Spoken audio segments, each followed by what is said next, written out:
বিধানসভা ভোটের ঢের আগেই শিলিগুড়ির ভোট ময়দানে নেমে পড়েছে শাসক থেকে বিরোধী সকলেই। রবিবার সাত সকালে ওয়ার্ডে ওয়ার্ডে গিয়ে একদিকে যেমন মেয়র গৌতম দেব এলাকার উন্নয়নের কথা তুলে ধরলেন, তেমনি বিজেপির পক্ষ থেকে শিলিগুড়ি বিধায়ক শঙ্কর ঘোষ এলাকার উন্নয়নের কথা মানুষের সামনে তুলে ধরলেন। রবিবার শিলিগুড়ির 20 নম্বর ওয়ার্ডের বিভিন্ন এলাকা ঘুরে জনসংযোগ করলেন শিলিগুড়ির মেয়র গৌতম দেব। মূলত এলাকার উন্নয়ন এবং এলাকায় কি আরও প্রয়োজন এই সমস্ত বিষয় নিয়েই তিনি মানুষের সঙ্গে কথা বলেন। কালকে 4টে থেকে আমরা করেছি রাত্রে 11টা অবধি ওয়ার্ডেই ছিলাম এবং সকালবেলা 8টায় টাইম ছিল, 8:15-তে বেরিয়েছি।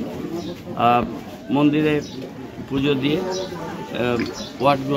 ওয়ার্ডের বিভিন্ন জায়গায় যাব। 11টা সাড়ে 11টা অবধি প্রোগ্রাম হবে, তারপর অন্য প্রোগ্রামে চলে যাব।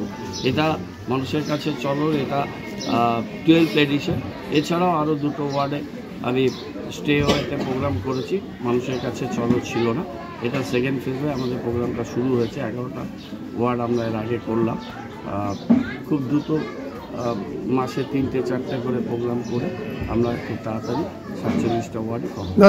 অপরদিকে শঙ্কর ঘোষ 18 নম্বর ওয়ার্ডে ঘুরে এলাকার মানুষের সঙ্গে কথা বলেন।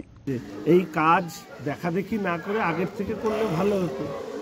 উনি তো মেয়র সাহেব ছিলেন, তাহলে এতদিন ধরে উনি ওয়ার্ডে যাননি কেন? এই শিলিগুড়ি শহরটাকে নরকে পরিণত করেছেন।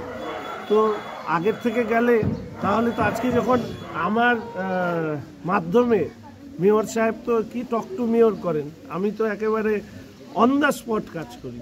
তো আমি যখন এই বিষয়গুলোকে তুলে ধরছি, এখন ওনার টনক নড়েছে যে লোকজন তো ওনার প্রশংসা করবে না, বরঞ্চ ওনাকে খারাপভাবে নেবে। উনি যাচ্ছেন, এতে কী অসুবিধা আছে? মেয়র সাহেব যাক কি আমি যাই, শহরের মানুষের কাজ হওয়া দরকার। এবং আমাদের বিরোধীদের চাপে যখন কাজ হচ্ছে, তখন এটা বুঝতে হবে যে বিরোধীদের উপস্থিতির কারণেই মেয়র সাহেবকে দৌড়তে হচ্ছে। শিলিগুড়ি থেকে অরূপ পোদ্দারের রিপোর্ট, ওঙ্কার বাংলা।